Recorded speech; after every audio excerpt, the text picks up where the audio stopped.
우리 인간이 다른 포유동물과 비교해서 특별히 다른 것이 한 가지가 있습니다. 그것은 인간의 경우에 자녀를 양육하는 기간이 엄청나게 길다라고 하는 것입니다. 인간은 어머니 뱃속에서부터 약 25갈론, 5마리나 되는 엄청난 어머니의 피를 받아 먹으면서 살아간다고 합니다. 우리 인간은 태어날 때부터 어머니의 희생적인 공에 의하여 태어나게 되는 것이지요. 어디 그뿐입니까? 한 생명이 이 땅 위에 태어나가지고 독립된 인간으로 장성하기까지 엄청난 부모님의 사랑과 수고와 정성과 헌신과 말할 수 없는 희생이 뒷받침되어야 한다는 사실을 저와 여러분이 너무나 잘 알고 있습니다. 나실제의 괴로움 다 잊으시고 기르실 때 밤낮으로 애쓰는 마음, 진자리 마른 자리 갈아 니시며 손발이 다 닳도록 고생하시니 하늘 아래 그 무엇이 높다 하리요. 어머님의 희생은, 아버님의 희생은 가히 없어라. 여러분, 우리가 길을 가다가 목마를 때 냉수 한 그릇을 얻어먹어도 감사하잖아요. 하물며 일평생 동안 저와 여러분을 위하여 수고하시고 헌신하신 부모님의 은혜에 감사할 줄 모른다면 신앙의 여부를 떠나서 그것은 인간의 가장 기본적이고 마땅히 해야 할 도리를 망각해버린 사람이라고 말할 수가 있는 겁니다. 오늘 뜻깊은 어버이 주일에 저와 여러분의 지나간 날들을 되돌아보면서 부모님께 효도하지 못하고 부모님의 마음을 섭섭하게 해드렸던 것이 생각나면 다 회개하는 시간이 되기를 바랍니다. 그리고 부모님께 이제부터 효도하고 부모님을 즐겁게 해드릴 수 있는 우리의 모습이 되어야 하겠습니다. 오늘 본문에 보니까 1절에 자녀들아 주 안에서 너희 부모에게 따라합시다. 순종하라. 이것이 옳으니라. 여러분, 이것이 뭐하다고요? 옳으니라. 여러분, 말씀이 옳다면 옳은 것입니다. 말씀은 하나님의 말씀이에요. 진리입니다. 자, 부모님에게 순종하라. 그러나 그 앞에 주 안에서 순종하라. 이것이 진리고 이것은 마땅한 바니라. 그렇게 말씀합니다. 우리는 이런저런 방법을 통하여 순종하고 부모님을 기쁘시게 해드릴 수 있습니다. 잠언서에 보면은 우리가 아까 교동문 할 때도 조금 읽었습니다만은 솔로몬이 어떻게 부모님에 대하여 즐겁게 해드리고 기쁘게 해드릴 수 있는지에 대해서 잘 말씀하고 오늘 본문에도 말씀을 합니다. 첫째로 부모님의 말씀에 순종하고, 자 따라합시다. 부모님의 말씀에 순종하고 청종하고 그렇게 말씀하고 있습니다. 자녀들아 주 안에서 너희 부모에게 순종하라. 잠언 23장 22절에는 너 낳은 아비에게 청종하라. 막 같은 말이죠. 아니 또 그런 소리 하시네. 귀찮은 소리로 듣지 말라는 겁니다. 아니 모르면 좀 가만히나 계세요. 부모가 말씀하시는데 핀잔이나 주고 따돌리지 말라는 것입니다. 자식된 나를 위하여 부모님이 하시는 말씀인 줄 알고 감사합니다. 깨닫게 해주셔서 감사합니다. 제가 부모님 말씀을 곧 실천에 순종하고 옮기겠습니다. 이런 마음을 가질 때 우리의 부모님들이 우리를 통하여 마음의 즐거움을 누리시게 된다라고 하는 것이지요. 여러분, 주님께서 마태복음 7장 9절 이하에 보면 너희 중에 누가 아들이 떡을 달라 하는데 돌을 주며 생선을 달라 하는데 뱀을 줄 사람이 있겠느냐? 너희가 악한 자라도 좋은 것으로 자식에게 줄 알거든 하물며 하늘에 계신 너희 아버지께서 구하는 자에게 좋은 것으로 주시지 않겠느냐? 여러분, 부모님은 자녀를 그렇게 사랑합니다. 부모님은 누구나 할 것 없이 자기 자녀들을 정말 사랑합니다. 비록 자기는 조금 못났고 자기는 조금 악하다 해도 자식들만큼은 훌륭하게 커주기를 바라는 마음이 그 부모님의 심정이에요. 하나님으로부터 온 심정이에요. 여러분, 어릴 때 여러분이 부모님에게 많이 들은 게 무엇입니까? 사람마다 조금 다 다르겠죠. 뭐 간단하게 말하면 얘야 좀 이 좀 닦아라. 저도 옛날에 이 설교 준비하면서 부모님에게 많이 들었던 말 중에 하나가 이 닦아라. 그때 이를 잘 안 닦았던 것 같아요. 하여튼 뭐 이 닦아라. 여러분, 그 말씀에 순종하면 튼튼한 일을 가질 수가 있죠. 아니, 공부 좀 해라. 여러분, 공부하기 싫죠? 뭐 공부하기 좋은 사람 몇 명 빼고 누가 있겠어요? 뭐 천재적인 공부를 뭐 아주 뭐 취미 삼아 그런 사람 말고 누가 있겠어요? 그러나 싫어도 참고 공부하면 성적이 올라가게 되겠죠. 여러분, 다 우리를 위하여 부모님이 말씀하시는 것이라 생각하고 즐거운 마음으로 기쁘게 부모님의 말씀을 귀담아 듣고 순종할 때 그것이 우리에게 유익이 되는 거예요. 여러분, 딸을 낳아서 기르신 부모님은 어떤 마음이 있었습니까? 뭐 거의 다 똑같을 거예요. 딸에게 늘 하는 이야기가 있지요. 빨리 돌아오느라고. 여러분, 세상이 하수상하고 얼마나 어지럽습니까? 자녀들을 키우기가 얼마나 이 세상이 강팍한지 몰라요. 여러분, 부모님께서 그 딸에게 귀찮게 하려고 그런 말을 할까요? 그렇지 않는 것입니다. 한 장성한 딸이 친구들과 놀다가 그만 밤늦게 돌아왔어요. 그 모습을 보고 어머니가 화를 내면서 욕을 하면서 나무랍니다. 저 왼수 같은 거 도대체 누가 저것을 낳았나? 여러분도 많이 했습니까? 낳기는 누가 낳았어요? 여러분, 요즘 애들은 그런 말을 들으면 대꾸도 안 합니다. 왜? 아니, 먹을 것도 얻어 먹어야 되고, 옷도 얻어 입어야 되고, 한마디 대꾸 잘못했다고 괜히 욕 먹으니까 꾹 참는 경우가 있지요. 그러다가 조금 아이가 장성하면 마음으로 말하기 시작합니다. 누가 낳아달랬나? 그런데도 부모가 태도를 고치지 않고 계속해서 그 인격을 무시하면서 나무라면 어떻게 합니까? 다 장성해서는 그냥 문을 확 열고 나가버립니다. 늦게 들어왔다고 야단을 맞은 이 딸도 어머니 앞에서 문을 콱 닫고 나가버렸습니다. 집을 나간 거죠. 그리고 고생을 합니다. 그리고 집에 들어가지가 않아요. 혼자 삽니다. 직장에서 어떤 남자를 만나가지고 결혼해가지고 그렇게 삽니다. 그러나 이 딸은 늘 어떻게 생각하느냐 하면 자기는 옳았고 자기 마음을 이해해주지 못하고 알아주지 않아서 그렇다고 계속 어머니를 원망하고 아버지를 원망합니다. 그러다가 세월이 흘러서 이 딸도 자식을 낳았는데 딸이에요. 근데 그 딸을 키우다 보니까 자기도 모르는 사이에 그 옛날에 그 어머니가 하시던 자기에게 하던 그 말을 똑같이 하고 있더라는 거예요. 얘야, 너 오늘 좀 일찍 들어오너라. 엄마 또 그 소리 하니?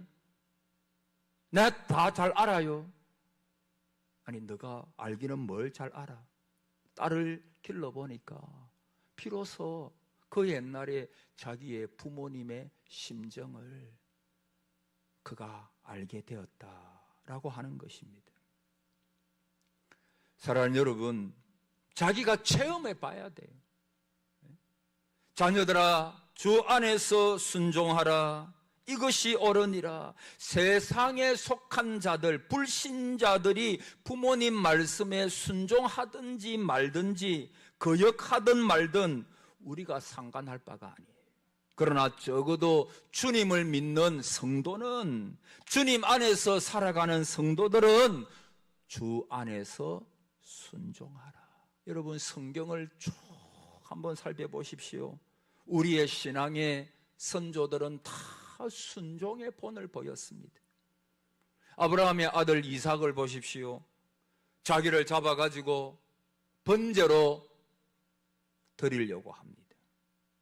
그럼에도 불구하고 그를 노건으로 묶을 때 묵묵히 아버지의 뜻에 절대적으로 순종합니다.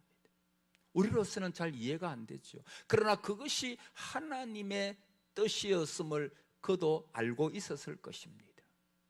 그래서 자기는 젊은 청년, 힘 있는 청년의 아들이지만은 그 늙으신 아버지의 하는 그 모든 일에 그가 반항하지 않아요.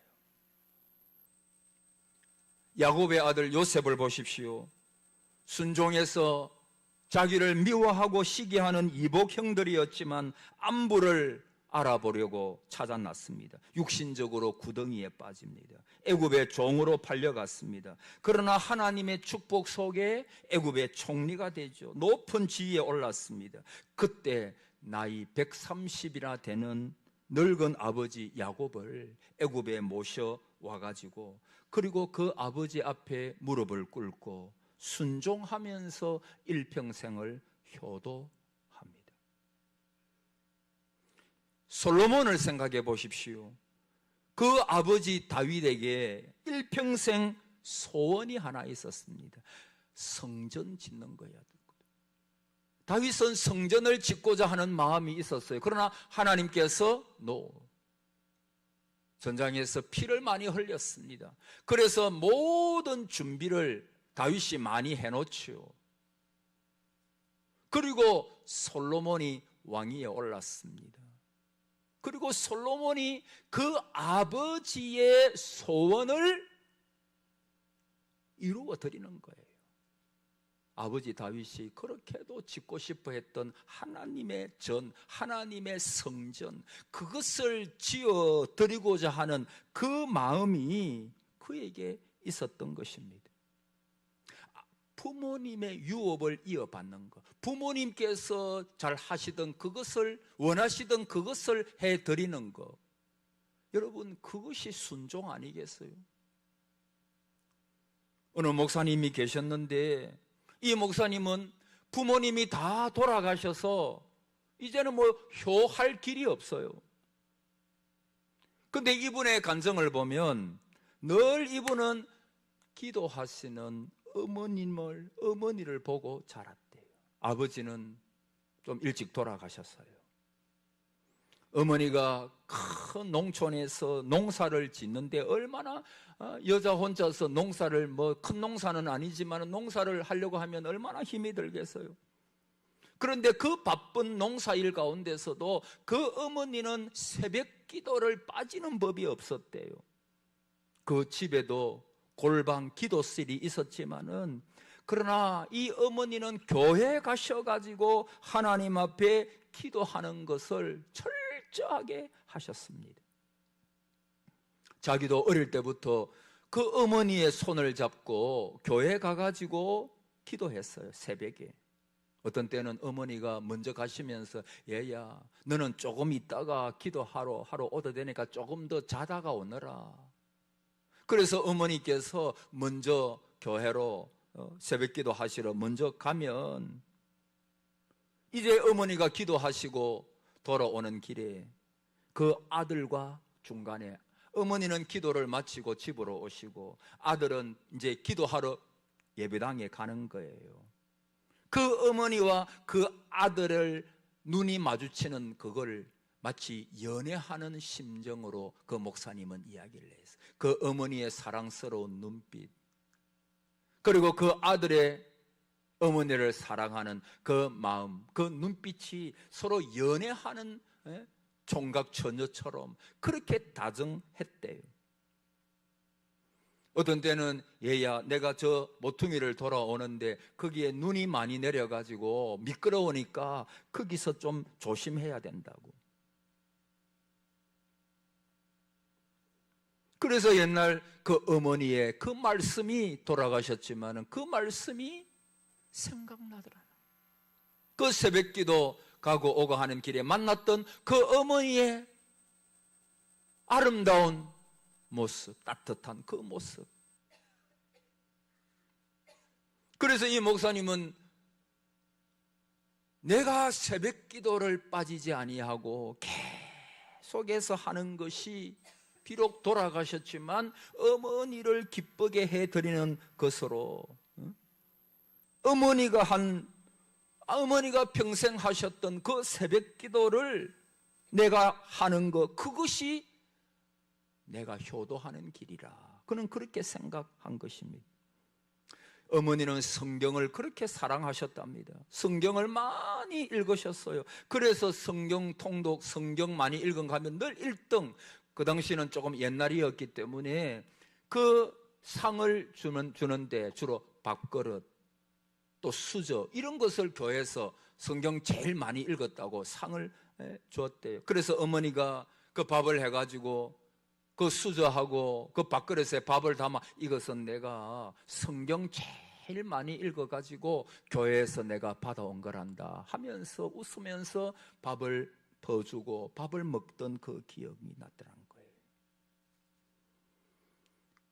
어릴 때는, 좀 젊을 때는 성경을 읽어도 이 성경이 무엇을 말하는지 자기가 잘 몰랐대요. 여러분 그렇지 않습니까? 뭐 다 알 수가 없잖아요. 그러나 성경을 읽기를 좋아하시는 어머니, 내가 성경을 많이 읽으면 부모님, 어머님의 마음을 기쁘게 해드리지 않을까, 그래가지고 그때부터 성경을 너무너무 많이 읽었대요.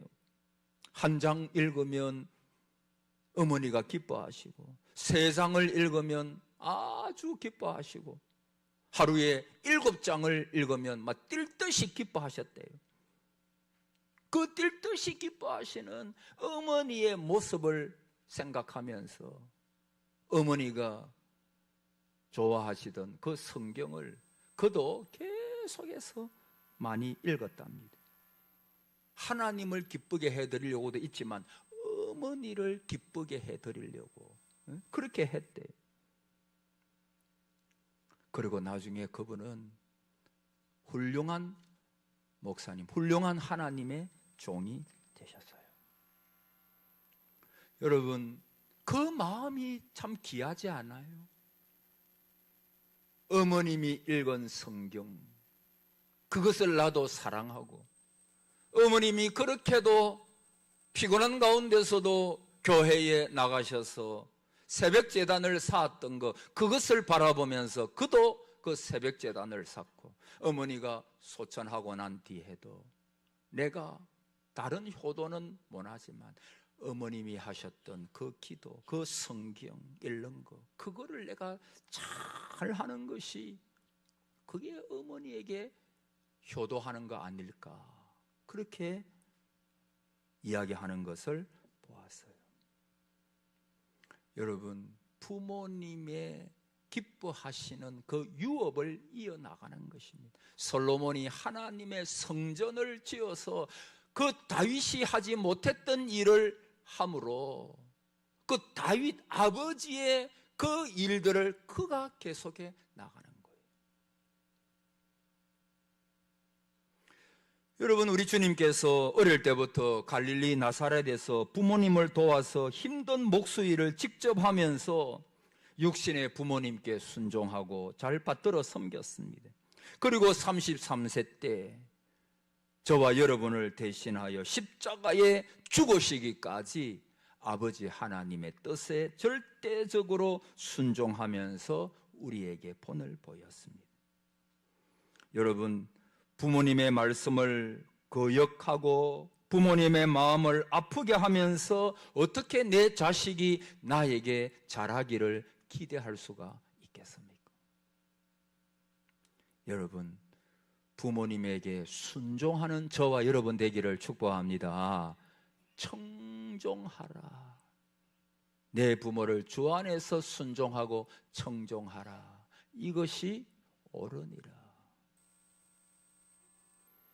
한 가지만 더 생각해 봅시다. 두 번째로, 늙은 부모를 경히 여겨서는 안 된다. 그렇게 말씀을 하고 있습니다. 잠언 23장 22절에 내 늙은 어미를 가볍게 여기지 말지니라. 여러분, 우리가 어릴 때는 이 세상에서 우리 부모만큼 훌륭한 사람이 없다라고 생각을 합니다. 그런데 나이가 조금 들고 부모님이 연로해지시면서 부모님을 무시하려는 경향이 이 시대에 얼마나 많은지 몰라요. 그래서 솔로몬은 아까 잠언서에서 그냥 단순히 너의 어머니를 경히 가볍게 경히 여기지 말지니라 하지 않고 너하고 어미 사이에 한 단어를 더 넣어서 말합니다. 따라합시다. 늙은 어미를, 내 늙은 어머니를 가볍게 여기지 말지니라. 부모님이 늙었다 해가지고 무시하고 멸시하지 말라, 그런 뜻이죠. 여러분, 실제로 솔로몬은 열왕기상 2장에 보면 그가 왕이 되었을 때 그의 어머니가 누구죠? 밧세바. 이미 연세가 많이 드셨어요. 밧세바가 그의 곁에 와가지고 한 가지 작은 청을 하고자 합니다. 그때 솔로몬이 이렇게 말하죠. 내가 어머니의 청을 거절하지 아니하리이다. 옛날 번역에 보면 내가 어머니를 괄시하지 아니하리이다.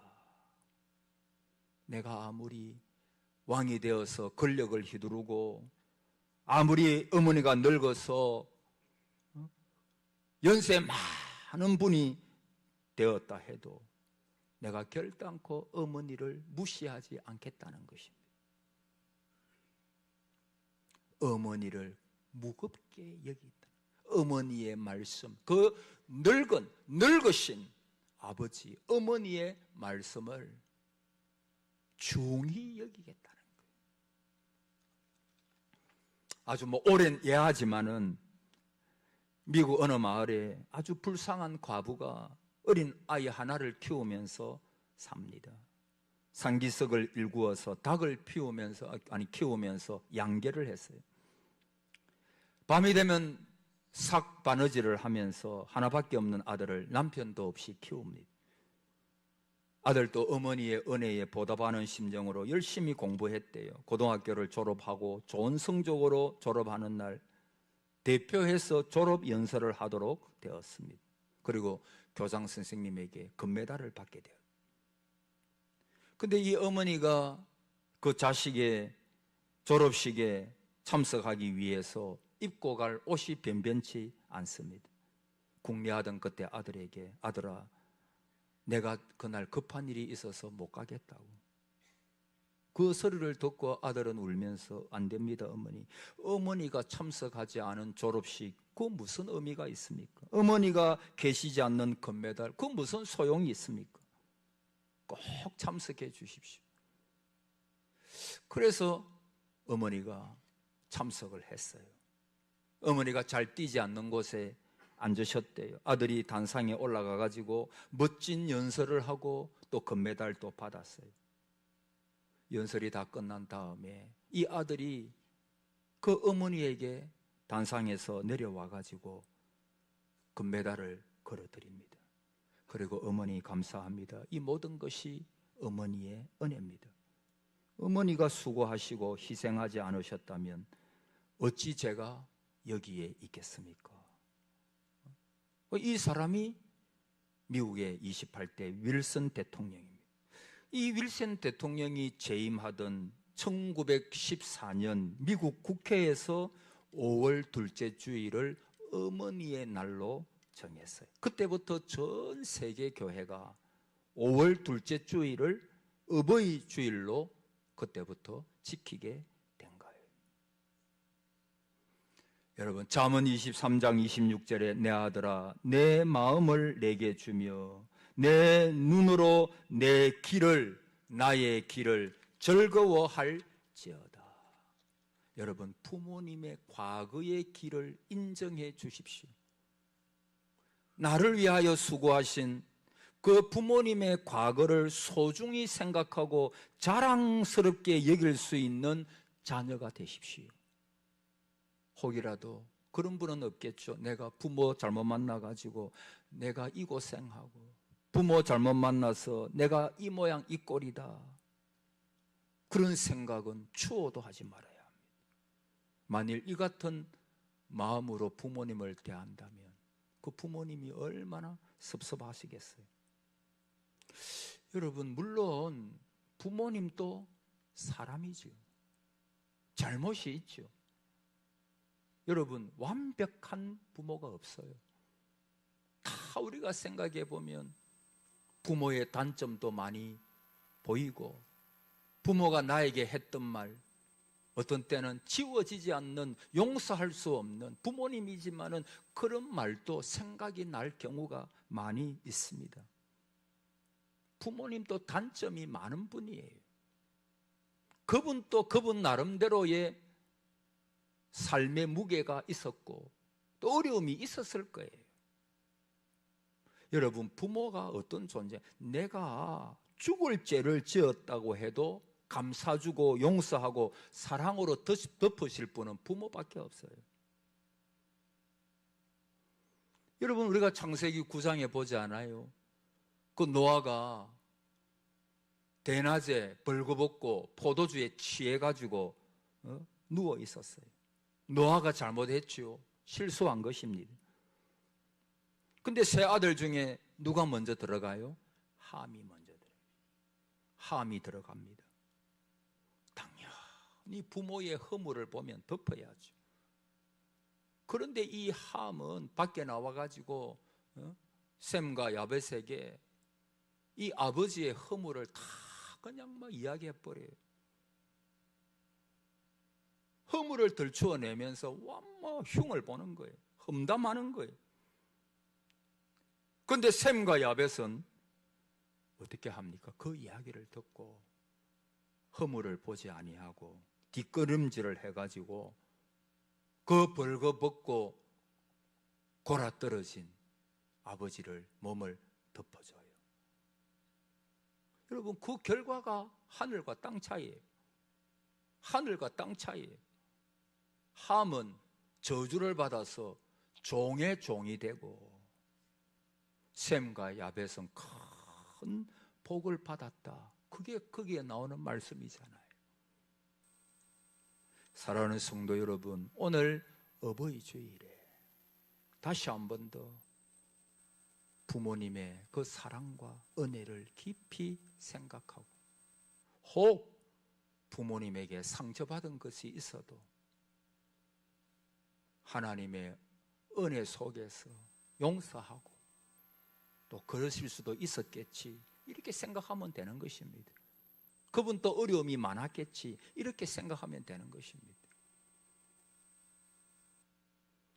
특별히 부모님이 살아계시다면 잘 하시기 바랍니다. 그리고 특별히 믿지 않는 부모님이 있다면 그 부모님께서 다 예수 그리스도를 믿고 영접하고 구원 얻는 그 일을 위하여 여러분들이 힘을 쓰시기를 바랍니다. 그래서 그 부모님이, 여러분 가장 큰 효도가 뭐겠어요? 진짜 가장 큰 효도, 우리 부모님께서 예수님을 믿고 천국 가는 거, 그거 아니겠어요? 그거 아니겠어요? 네. 어쨌든 한번 따라하고 마십시다. 내 부모를 공경하라. 이것이 옳으니라. 할렐루야. 오늘 우리 모두에게 이 은혜가 있기를 축복합니다.